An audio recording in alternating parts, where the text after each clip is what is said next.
Assalamualaikum warahmatullahi wabarakatuh. Kembali lagi bersama MH3, belajar matematika dengan MH. Bagaimana kabarnya semua? Semoga dalam keadaan baik-baik saja ya. Pada pertemuan kali ini kita akan belajar yang namanya statistika. Apakah itu statistika? Sebelum kita mulai pelajaran, pernahkah kalian menemukan gambar seperti ini? Atau seperti ini, atau bahkan yang ini? Tahukah kamu apa itu artinya? Nah, sebelum kita bahas secara lebih lanjut, mungkin kalian pernah menemukan gambar-gambar semacam itu, bisa di media sosial, di Facebook atau di Instagram, ataupun di media-media sosial lainnya. Atau bahkan jika kalian sering jalan-jalan ke tempat-tempat umum, misalkan ke daerah wisata, ataupun di rumah sakit, ataupun di kantor polisi menemukan gambar-gambar semacam itu, tentunya kalian bertanya-tanya, apa itu tadi? Nah, pertemuan kali ini kita akan bahas tentang statistika. Sudah tahu apa itu statistika? Atau ada yang pernah belajar sebelum ini? Mungkin kalian di antara kalian ada yang bertanya-tanya. Nah, kita akan mulai dari statistika. Pengertian statistika apa, terus macam-macam statistika apa, dan juga bagaimana cara mengumpulkan dan mengolah data dalam statistika. Kita mulai dari pengertian statistika. Di sini kita akan membahas ada yang namanya statistik, ada yang namanya statistika. Ada yang tahu perbedaannya apa? Oh, tentu tidak. Itu hanya beda huruf A, Pak Guru. Oke, statistik tidak ada huruf A, statistika tambah huruf A. Itu perbedaannya. Nah, seperti kalian ketahui, banyak di antara orang-orang itu tidak bisa membedakan apa itu statistika, apa itu statistik. Nah, kita akan bahas satu persatu. Yang pertama, statistika. Nah, statistika itu adalah ilmu yang mempelajari tentang pengumpulan data, pengolahan data, penyajian data, analisa data, dan sampai pada penarikan kesimpulan.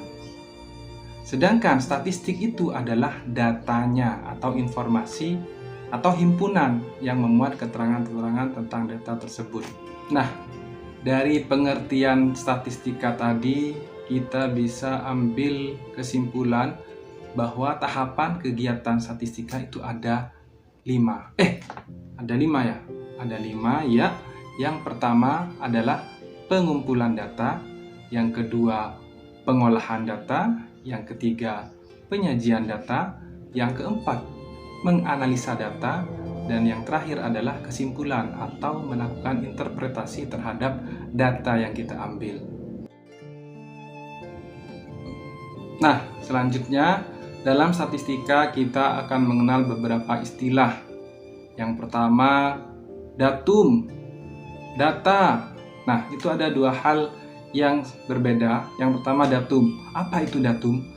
Datum adalah keterangan atau informasi yang kita peroleh dari pengamatan kita.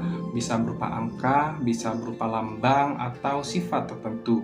Nah, sedangkan data yang sering kita bicarakan dari tadi itu adalah kumpulan dari beberapa datum itu atau keterangan informasi dari datum dikumpulkan, itu kita sebut dengan data.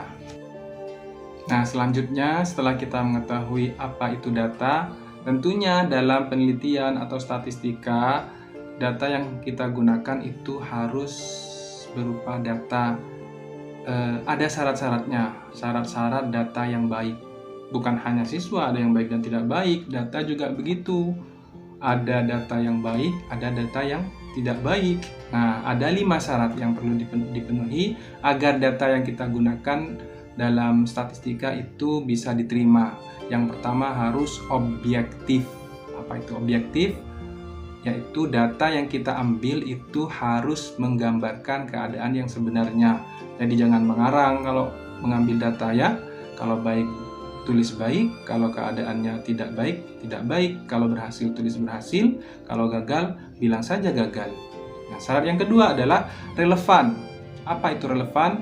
Data yang kita ambil harus berkaitan atau sesuai dengan permasalahan yang diteliti.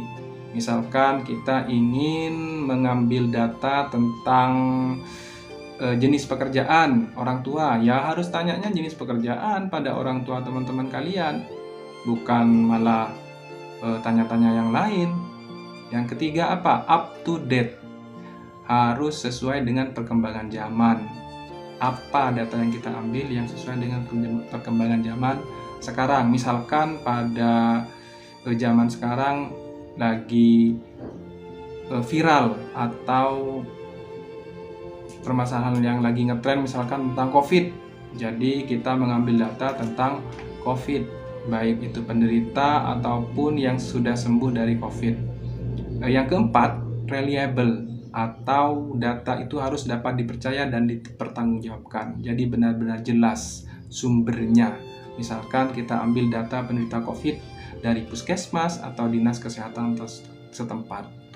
Nah, yang kelima itu representatif. Jadi data itu harus bisa mewakili objek yang akan kita teliti. Misalkan kita mau meneliti tingkat kesehatan di Kecamatan Wonosari, jadi datanya ya harus di sekitar Kecamatan Wonosari, jangan ambil dari yang lain. Selain itu, kita juga mengenal namanya populasi dan sampel atau sampel kalau tulisannya. Apa itu populasi? Populasi itu adalah keseluruhan dari objek yang akan kita teliti. Keseluruhan, misalkan Kecamatan Wonosari atau sekabupaten Bondowoso, yang namanya populasi itu ya semua masyarakat sekabupaten Bondowoso atau sekecamatan Wonosari kalau memang kita mau ambil data Kecamatan Wonosari. Ada juga yang namanya sampel atau contoh. Nah, ini yang kita nanti akan ambil data dari beberapa sampel atau contoh. Misalkan dari Kecamatan Wonosari kita ambil beberapa desa, Desa Traktakan, Desa Tangsilwetan, Desa Lombok Kulon misalkan. Jadi kita ambil beberapa contoh dari beberapa desa sehingga dari sampel itu kita harapkan bisa mewakili keseluruhan populasi yang akan kita teliti nanti. Kita lanjut ke macam-macam data atau jenis-jenis data. Yang pertama berdasarkan sifatnya, data itu bisa dibagi menjadi kedua. Yang pertama data kualitatif. Data ini biasanya berbentuk kategori, tidak dalam bentuk angka. Bisa berupa ciri atau sifat. Misalkan di kelas kalian ada 36 meja dalam bentuk kategori A yang baik, atau B yang kategori kurang baik, atau C yang kategori rusak. Makanya kalau di kelas itu dipelihara meja-mejanya, kursinya juga begitu. Nah, yang kedua ada data kuantitatif. Nah, data kuantitatif ini adalah data yang berupa angka.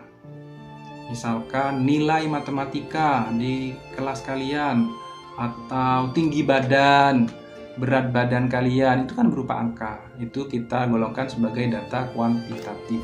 Nah, yang kedua jenis-jenis data berdasarkan cara memperolehnya.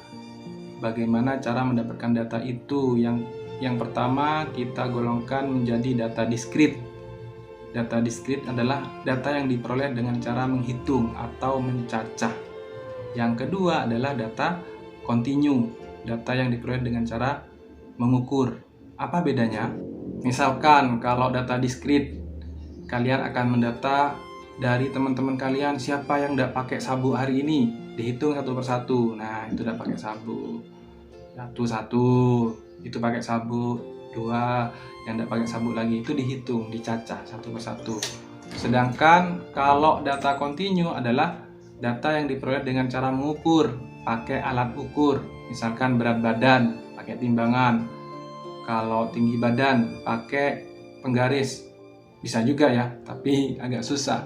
Kalau tinggi badan itu biasanya pakai penggaris yang panjang atau yang roll meter. Nah, itu bisa. Nah, itu pakai bantuan alat ukur. Itu namanya data kontinu. Nah, setelah kalian tahu beberapa jenis data, dalam melakukan penelitian itu ada beberapa cara untuk mengumpulkan data. Ada berapa? 1, 2, 3, 4. Nah, ada 4. Yang pertama adalah secara wawancara atau interview langsung.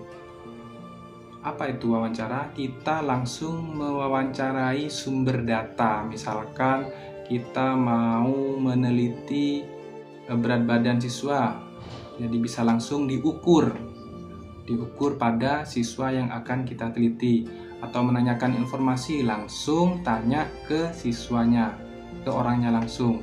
Yang kedua ialah melalui angket atau kuesioner. Nah, angket itu biasanya berupa pertanyaan tertulis yang sudah kita susun sebelumnya, sehingga kita bisa mendapatkan informasi apa yang perlu kita dapatkan dari objek yang akan kita teliti. Yang ketiga adalah pengamatan atau observasi. Itu kita amati langsung, kita catat. Misalkan tinggi tumbuhan atau perkembangan suatu penduduk, misalkan kita amati langsung. Yang keempat adalah dengan melakukan kajian pustaka atau literatur. Nah, ini biasanya kita dapatkan dengan langsung mendatangi sumber data yang telah melakukan pendataan sebelumnya. Misalkan jumlah siswa atau jumlah orang yang sakit pada suatu daerah tertentu, kita bisa langsung studi literatur atau kajian pustaka ke sumber yang berwenang. Misalkan kita lihat data di puskesmas terdekat. Misalkan Puskesmas Wonosari, kita lihat di sana datanya, kira-kira dalam bulan ini berapa orang yang masuk ke puskesmas, berapa orang yang terkena penyakit A, penyakit B, dan lain sebagainya. Jadi itu adalah beberapa metode pengumpulan data. Ada berapa? Ada 4. Yang pertama wawancara, yang kedua angket, yang ketiga pengamatan, yang keempat adalah dengan melakukan kajian pustaka atau literatur. Nah, tadi kita sudah mempelajari tentang pengertian statistik, statistika, apa itu data, apa itu datum, perbedaannya, dan macam-macam data. Terus bagaimana cara mengumpulkan data. Ada beberapa cara untuk kita mengumpulkan data dalam melakukan penelitian. Nah, seperti tadi yang Bapak contohkan di awal, cara penyajian data itu ada beberapa macam. Setelah kita mengumpulkan data bisa kita sajikan dalam beberapa bentuk.